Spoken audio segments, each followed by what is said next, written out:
moment.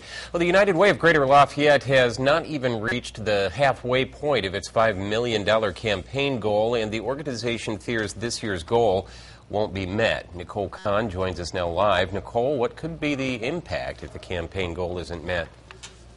Well, Jeff, I'm here at the Lynn Treese Boys and Girls Club, and as you can see, we're joined by several of the students who use the after-school program pretty regularly here.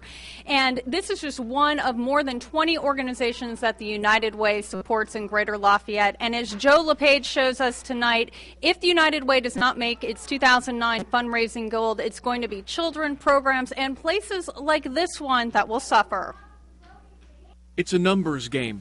The United Way of Greater Lafayette set its 2009 budget at $5 million.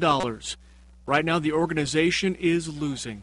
Reality is the math is working very much against us. As things stand right now, the nonprofit is on pace to bring in 10 to 12% less than its projected goal.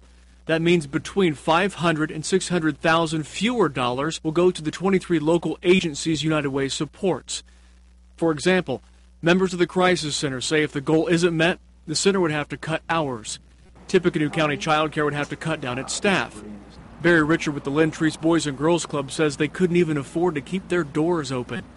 Katie Bunder with Food Finders Food Bank says it would put their take-home program on life support.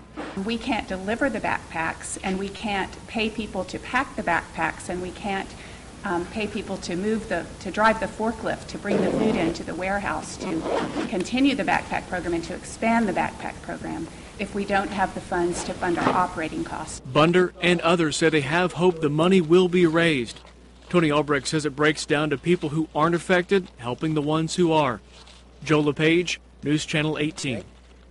And Tony Albrecht says if just 10% of the people who don't normally donate would give $11 a month, then the shortfall would be made up. And now joining me is the director of the Boys and Girls Club, Barry Richard. The United Way funds a significant portion of programs here for you. Absolutely. The United Way, they provide 60% of our revenue, and without their help and support, there's no way we could do the programs for the children that we do now. And if they are unable to fully fund you guys for 2010, that means program cuts. Absolutely, whether it be academic support, maybe nutritional snacks, wellness, personal hygiene, field trips, educational opportunities. A lot of things we do depends on the United Way. And we were talking earlier, you have already cut as much as you can at this point. You know, right now we haven't turned the furnace on. We've tried to really make sure we're very conservative in what we do spend and have a lot of donations and volunteers, but you can only do so much of that. We really need the community support to get behind United Way and help us out.